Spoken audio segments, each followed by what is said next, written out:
So നമുക്ക് next നോക്കാനുള്ള machine dependent loader features ആണ്. നമ്മൾ അസംബ്ലർ പഠിച്ചപ്പോൾ നമ്മൾ അതിന് എന്ത് പഠിച്ചു? ഡിപ്പെൻഡൻറ്റും ഇൻഡിപെൻഡൻറ്റും പഠിച്ചു. നമ്മുടെ machine dependent feature of loader നോക്കുകയാണെങ്കിൽ നമുക്ക് രണ്ട് ഫീച്ചേഴ്സ് ആണ് വരുന്നത്. ഒന്ന് റീലൊക്കേഷനും അതുപോലെ പ്രോഗ്രാം ലിങ്കിങ്ങും. എന്താണ് റീലൊക്കേഷൻ? ഇത് നമ്മൾ മൊഡ്യൂൾ 3 പഠിച്ച സെയിം സാധനം തന്നെയാണ്. എന്താണ് relocation? Relocation means the relocating loader എന്നും പറയാം റീലൊക്കേഷനെ. The loader that allows the program relocation. റീലൊക്കേഷന് വേണ്ടി അലോ ചെയ്യുന്ന പ്രോഗ്രാം റീലൊക്കേഷൻ അലോ ചെയ്യുന്ന ലോഡേഴ്സിനെ നമുക്ക് എന്തെന്ന് പറയാം? റീലൊക്കേറ്റിംഗ് ലോഡർ എന്ന് പറയാം. നമുക്ക് രണ്ട് മെത്തേഡ്സ് ആണ് റീലൊക്കേഷൻ പ്രൊവൈഡ് ചെയ്യുന്ന രണ്ട് മെത്തേഡ്സ് ആണ്. ഒന്ന് മോഡിഫിക്കേഷൻ റെക്കോർഡും ബിറ്റ് മാസ്കിങ്ങും. എന്താണ് മോഡിഫിക്കേഷൻ റെക്കോർഡ് നോക്കാം ആദ്യം. Modification record is used to describe each part of the object code that must be changed when the program is relocated. ഇപ്പോൾ ഒരു കോൺസിക്വൻ്റ് ആയിട്ടുള്ള ഒരു പ്രോഗ്രാം റീലൊക്കേറ്റ് ചെയ്യുകയാണെങ്കിൽ അതിലെ ഈച്ച് പാർട്ട്, ആ ഒബ്ജക്റ്റ് കോഡിൻ്റെ ഈച്ച് പാർട്ടും എന്ത് ചെയ്യുക? ഈച്ച് പാർട്ടിൽ എന്താണോ ചേഞ്ച് ചെയ്യേണ്ടത് അത് ഡിസ്ക്രൈബ് ചെയ്യുന്ന റെക്കോർഡാണ് എന്ത്? Modification record. ഓക്കെ, ഇപ്പോൾ നമ്മളൊരു SIC പ്രോഗ്രാം ആണെങ്കിൽ most of the program use ചെയ്യണത് റിലേറ്റീവും ഇമ്മീഡിയറ്റ് അഡ്രസ്സിംഗ് ആണ്. അപ്പോൾ അവിടെ എന്തിൻ്റെ ആവശ്യമില്ല? മോഡിഫിക്കേഷൻ്റെ ആവശ്യമില്ല. ബട്ട് ഓൺലി ഫോർമാറ്റ് 4 ഇൻസ്ട്രക്ഷൻസിനാണ് എന്തിൻ്റെ ആവശ്യം വരുന്നത്? Require modification. ഒരു മോഡിഫിക്കേഷൻ റെക്കോർഡിൻ്റെ ഒരു എക്സാമ്പിൾ ഇതാണ് നമ്മുടെ ഒബ്ജക്റ്റ് പ്രോഗ്രാം. ഇതിൽ M എന്ന് പറഞ്ഞ് ഇൻഡിക്കേറ്റ് ചെയ്തിരിക്കുന്നത് ഈ 3 റെക്കോർഡ്സ് എന്താണ്? മോഡിഫിക്കേഷൻ റെക്കോർഡാണ്. ഒബ്ജക്റ്റ് കോഡിൽ ഏതൊക്കെ മോഡിഫൈ ചെയ്യാമെന്നുള്ള കൊടുത്തിരിക്കുന്നതാണ് ഈ റെക്കോർഡ്. ഇനി നിങ്ങളിപ്പോൾ ഈ കാണുന്നതാണ് algorithm for SIC relocation loader. Relocating loader നമ്മൾ ബൂട്ട്സ്ട്രാപ്പ് ലോഡർ വരെ പഠിച്ചു. റീലൊക്കേറ്റിംഗ് ലോഡർ എന്നുള്ള ലോഡർ ഉണ്ടെന്ന് ഞാൻ പറഞ്ഞു. മൂന്നാമത്തെ ടൈപ്പാണ്. അതിൻ്റെ അൽഗോരിതം ആണ്. നോക്കിയാൽ begin get the program address from operating system. Operating സിസ്റ്റത്തിൽ നിന്ന് പ്രോഗ്രാം അഡ്രസ്സ് ഗെറ്റ് ചെയ്യുക. while not end of the input do begin read the next record and while record type is not equal to E. അതായത് E എന്ന് പറഞ്ഞാൽ end record ഇൻഡ് ചെയ്യുന്നു. ഇപ്പോൾ ഈ എൻഡ് റെക്കോർഡ് എത്തിയില്ലെങ്കിൽ എന്ത് ചെയ്യണം? നെക്സ്റ്റ് ഇൻപുട്ട് റെക്കോർഡ് റീഡ് ചെയ്യുക. അതോടൊപ്പം റെക്കോർഡ് ടൈപ്പ് T ആണെങ്കിൽ എന്ത് ചെയ്യുക? Move the object code from record to location address plus specified address. അതായത് നമ്മൾ റെക്കോർഡിൽ നിന്ന് ആ ഒബ്ജക്റ്റ് കോഡ് മൂവ് ചെയ്ത് എങ്ങോട്ട് കൊടുക്കുക? ലൊക്കേഷൻ അഡ്രസ് പ്ലസ് സ്പെസിഫൈഡ് അഡ്രസ്സിലോട്ട് മൂവ് ചെയ്യുക. End while record type equal to M. Modification റെക്കോർഡിൻ്റെ M ആണ് ഇൻഡിക്കേറ്റ് ചെയ്യുന്നതെങ്കിൽ എന്ത് ചെയ്യുക? Add the program address at the location program address plus specified address. അതെന്താ ചെയ്യേണ്ടത്? പ്രോഗ്രാം അഡ്രസ് എന്ത് ചെയ്യുക? ലൊക്കേഷൻ പ്രോഗ്രാം അഡ്രസ്സിൻ്റെ കൂടെ സ്പെസിഫൈഡ് അഡ്രസ്സ് ആഡ് ചെയ്തിട്ടുള്ള ലൊക്കേഷനിലോട്ട് എന്ത് ചെയ്യുക? ആഡ് ചെയ്യുക.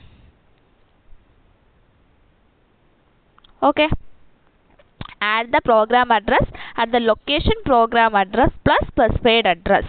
ലൊക്കേഷൻ പ്രോഗ്രാം അഡ്രസ്സും സ്പെസിഫൈഡ് അഡ്രസ്സും കൂടി ആഡ് ചെയ്തതിലോട്ട് എന്ത് ചെയ്യുക? പ്രോഗ്രാം അഡ്രസ്സ് ആഡ് ചെയ്യുക. ഓക്കെ, ഇതാണ് ബേസിക് ആയിട്ടുള്ള നമ്മുടെ അൽഗോരിതം ഫോർ റീലൊക്കേഷൻ ലോഡിൻ്റെ അൽഗോരിതം. സിമ്പിൾ അൽഗോരിതം ആണ്. ചിലപ്പോൾ 3 മാർക്കിന് ചോദിക്കാവുന്നതാണ്. അതുമാത്രമല്ല ഇപ്പോൾ നമുക്ക് essay ചോദിക്കുമല്ലോ, machine dependent features of loader ചോദിക്കുമ്പോൾ നമുക്ക് ഈ അൽഗോരിതം എഴുതാവുന്നതാണ്. നെക്സ്റ്റ് വരുന്ന ബിറ്റ് മാസ്കിങ്. നമ്മൾ പറഞ്ഞ റീലൊക്കേറ്റിൻ്റെ രണ്ട് ഫീച്ചേഴ്സാണ് ബിറ്റ് മാസ്കിങ്ങും ഒന്ന് മോഡിഫിക്കേഷൻ റെക്കോർഡ്. ബിറ്റ് മാസ്കിങ് എന്താണ്? In SIC program relative addressing is not use. നമ്മൾ പറഞ്ഞു SIC പ്രോഗ്രാമിൽ എന്ത് യൂസ് ചെയ്യുന്നില്ല? റിലേറ്റീവ് അഡ്രസ്സിംഗ് യൂസ് ചെയ്യുന്നില്ല. So every instruction needs modification. So എല്ലാ ഇൻസ്ട്രക്ഷനും എന്ത് വേണം? മോഡിഫിക്കേഷൻ വേണം.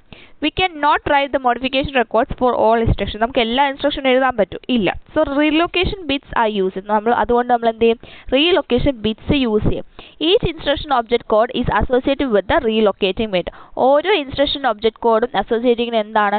വിത്ത് ദ റീലൊക്കേഷൻ ബിറ്റ് വെച്ചിട്ടാണ്. Relocation bit for each text record is written together into the bit mask after length using 3 hexadecimal digits. അതായത് 3 hexadecimal digit കഴിയുമ്പോഴാണ് എന്ത് ചെയ്യുന്നത്? ഈ റീലൊക്കേഷൻ ബിറ്റ്, അതായത് ഈച്ച് ടെക്സ്റ്റ് റെക്കോർഡിന് ഓരോ ടെക്സ്റ്റ് റെക്കോർഡിനും റീലൊക്കേഷൻ ബിറ്റ് ഒരുമിച്ച് ഒരു ബിറ്റ് മാസ്ക് പോലെ after the length using 3 hexadecimal digits കഴിഞ്ഞിട്ട് എന്ത് ചെയ്തു? ഒരുമിച്ച് റിട്ടേൺ എഴുതിയിട്ടുണ്ട്. അത് ഒരു എക്സാമ്പിൾ നോക്കിക്കേ. ഇവിടെ 3 എണ്ണം കൊടുത്തിട്ടുണ്ട്. FFC E00, FFC 800. ഇതൊക്കെയാണ് എന്ത്? ബിറ്റ് മാസ്കുകൾ. അതായത് നമ്മൾ റീലൊക്കേഷൻ ബിറ്റ്സ് ഒരുമിച്ച് എഴുതിയിരിക്കുന്നതാണ്. Okay, this is the object program with relocation by bit mask ചെയ്തിട്ടുള്ള റീലൊക്കേഷൻ ബിറ്റ്സ് ആണ് ആ 3 എണ്ണം. അതിൻ്റെ ലെങ്ത് 3 ആണ്. ഓക്കെ അല്ലേ? So if the relocation bit is 1, program starting is to be added to this word. ഇപ്പോൾ program starting address എന്താണ്? ഇപ്പോൾ ബിറ്റ് relocation bit 1 ആണെങ്കിൽ പ്രോഗ്രാമിൻ്റെ സ്റ്റാർട്ടിംഗ് അഡ്രസ്സിൻ്റെ കൂടെ എന്ത് ചെയ്യണം? ഇത് ആഡ് ചെയ്യണം. ഓക്കെ, ഇനി നോക്കിക്കോ, ഇത് SIC റീലൊക്കേഷൻ ലോഡറിൻ്റെ അൽഗോരിതം ആണ്. ഏതെങ്കിലും ഒന്ന് പഠിച്ചില്ലെങ്കിലും മതി. ഇത് SIC XCയുടെ റീലൊക്കേഷൻ ലോഡർ, ഇത് SIC XCയുടെയാണ്, SICയുടെയാണ്. ഓക്കെ, ഇതിൽ നമ്മുടെ ബിറ്റ് മാസ്ക് ഒക്കെ വരുന്നുണ്ട്. മറ്റേതിനെക്കാട്ടി കുറച്ച് ഡിഫറൻസേ ഉള്ളൂ. നിങ്ങൾ നോക്കൂ, ആദ്യം നമ്മൾ എന്താ ചെയ്തത്? നേരത്തെ ചെയ്ത പോലെ തന്നെ program address, get the program address from operating system. Next എന്താ? While not end of the input do എന്ത് ചെയ്യണം? നെക്സ്റ്റ് റെക്കോർഡ് റീഡ് ചെയ്യുക. അതേപോലെ record type not equal to ആണെങ്കിൽ എന്ത് ചെയ്യണം? നെക്സ്റ്റ് റെക്കോർഡ് ടൈപ്പ് T ആണോ നോക്കുക. അങ്ങനെയാണെങ്കിൽ എന്താ? Get the length equal to second data, length equal to second data എടുക്കുക. Mask bit as third data, mask bit എന്ത് ചെയ്യുക? തേർഡ് ഡേറ്റ ആക്കുക. ഫോർ ഐ ഇവിടെ ഒരു ലൂപ്പ് വരുന്നുണ്ട്. For I equal to 0, I less than length I plus plus.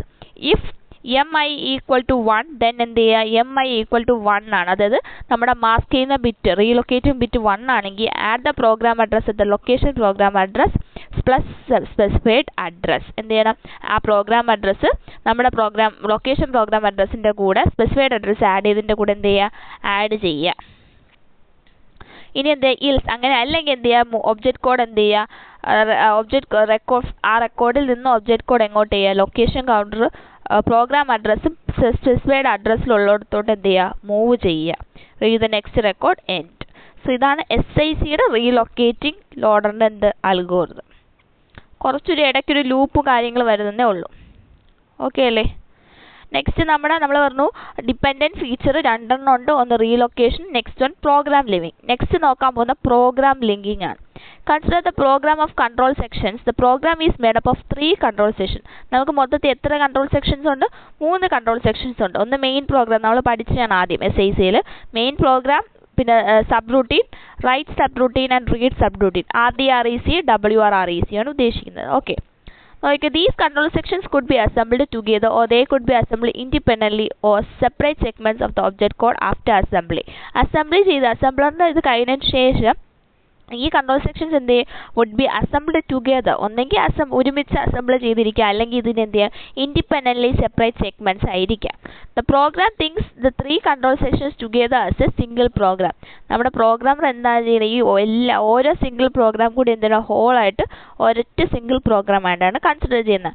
But the loader considers this as a separate control section. Programmer ഇതെല്ലാം കൂടി ഒരു single program ആയിട്ടും ലോഡർ എന്താണ് കൺസിഡർ ചെയ്യുന്നത്? It as a separate control sections which are to be linked.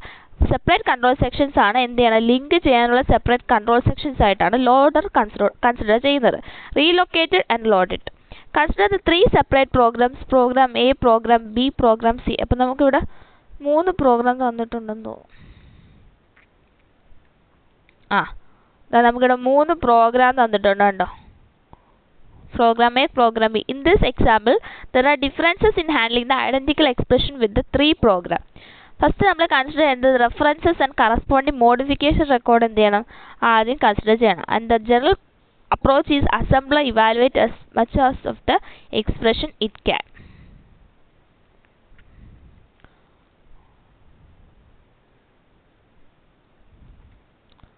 നോക്കി, ഈ ഒരു programme നോക്കി. ഇവിടെ നമ്മൾ LIST A, LIST T അങ്ങനെ ഓരോന്നില്ലേ? The end of these list are marked by end. ഇതിൻ്റെ എല്ലാം എൻഡ് എന്താ? സ്റ്റാർട്ടിങ് ചെയ്തപ്പോൾ എന്തായിരുന്നു? LIST A അങ്ങനെയല്ലേ? ഇവിടെ എല്ലാം അങ്ങനെയല്ലേ കൊടുത്തിരിക്കുന്നത്? ലിസ്റ്റ് A, ലിസ്റ്റ് B എന്ന്. എൻഡിങ് വന്നപ്പോൾ നോക്കിക്കേ, എൻഡിങ് എന്താണ്? End of these list are marked by end A. Ending എന്ത് വെച്ചാണ് marked? End A, end B, end C. Each program contains same set of reference to these external symbols. ഇതിൽ എല്ലാ പ്രോഗ്രാമത്തിലും same set of reference അല്ലേ കൊടുത്തിരിക്കുന്നത്? നോക്കി, ഇവിടെ end A equal to എന്താണ്? List A plus list C. ഇവിടെ എന്താണ്? End A equal to list A plus list C. എല്ലാത്തിലും സെയിം റെഫറൻസ് തന്നെയാണ്. Okay, these 3 of these are the instruction operands and others are the values of data words. അപ്പോൾ mainly ഇവിടെ എന്താ ചെയ്യേണ്ടത്? അവരുടെ program link ചെയ്തിരിക്കുന്നത് കൊണ്ട്, കാരണം program A, program B link ചെയ്തിരിക്കുന്നത് കണ്ടോ? അതായത് നമ്മുടെ പ്രോഗ്രാമർ നോക്കുമ്പോൾ നമ്മുടെ ഇത് എന്താണ്? ഇതെല്ലാം സെപ്പറേറ്റ് ആയിരിക്കും, അതായത് സിംഗിൾ പ്രോഗ്രാം ആയിരിക്കും. പക്ഷേ നമ്മുടെ ലോഡർ നോക്കുമ്പോൾ ലോഡർ ഇത് എങ്ങനെയാണ് നോക്കുന്നത്? സെപ്പറേറ്റ് സെഗ്മെൻറ്റ്സ് ആയിട്ടാണ് നോക്കുന്നത്, സെപ്പറേറ്റ് കൺട്രോൾ സെക്ഷൻസ് ആയിട്ടാണ്. ഇത് പ്രോഗ്രാം എയുടെ, ഇത് പ്രോഗ്രാം ബിയുടെ, പ്രോഗ്രാം സിയുടെ. ഓക്കെ, ഇത് ലിങ്കിങ്ങും ലോഡിങ്ങും കഴിഞ്ഞതിന് ശേഷമായിരിക്കും നമ്മുടെ ഒബ്ജക്റ്റ് പ്രോഗ്രാം ഇങ്ങനെ മെമ്മറിയിലോട്ട് ലോഡ് ചെയ്യുന്നത് ഇങ്ങനെയായിരിക്കും. ഇതാ ഈ കാണിച്ചിരിക്കുന്നത് എന്താണ്? മോഡിഫൈ ചെയ്യാനുള്ളത് കൊടുത്ത് നമ്മൾ ആദ്യത്തെ, അതായത് ഒബ്ജക്റ്റ് പ്രോഗ്രാം കറസ്പോണ്ടിങ് ആയിട്ട് ഇതിൻ്റെ എഴുതിയിരിക്കുകയാണ്. അത് സെപ്പറേറ്റ് ആയിട്ടായിരിക്കും പറഞ്ഞത്. ഇത് പ്രോഗ്രാം എയുടേത്, ഇത് പ്രോഗ്രാം ബിയുടെ ഒബ്ജക്റ്റ് പ്രോഗ്രാം, ഇത് പ്രോഗ്രാം സിയുടെ ഒബ്ജക്റ്റ് പ്രോഗ്രാം. സോ അങ്ങനെ 3 ഒബ്ജക്റ്റ് പ്രോഗ്രാം എന്ത് ചെയ്യും? ജനറേറ്റ് ആവും. കാരണം നമ്മൾ എന്താ സെപ്പറേറ്റ് സെഗ്മെൻറ്റ്സ് ആക്കിയതുകൊണ്ടാണ്. ഓക്കെ, എന്നിട്ട് ഇത് മെമ്മറിയിൽ വന്നാൽ കണ്ടോ, program A, program B, program C എങ്ങനെയാണ് ലോഡ് ആവുന്നത് നോക്കിയല്ലോ. ഇതാണ് പ്രോഗ്രാം ലിങ്കിങ് വരുന്നത്. ഓക്കെ, ഇതതിൻ്റെ ഒരു ഇതാണ്. ഒബ്ജക്റ്റ് പ്രോഗ്രാം കൊടുത്തിട്ടുണ്ട്, പ്രോഗ്രാം എ ആണിത്, പ്രോഗ്രാം സി ആണ്. ഓക്കെ, അതിൻ്റെ ഒരു ഫിഗറിങ് കണ്ടോ? ആക്ച്വൽ അഡ്രസ് ആഡ് ചെയ്ത് മെമ്മറി കണ്ടറിലോട്ട് കയറുന്നുണ്ടോ? വായിച്ച് നോക്കിയാൽ മതി. ഓക്കെ, നെക്സ്റ്റ് നമുക്ക് പഠിക്കാനുള്ളത് algorithm and data structures for a linking load.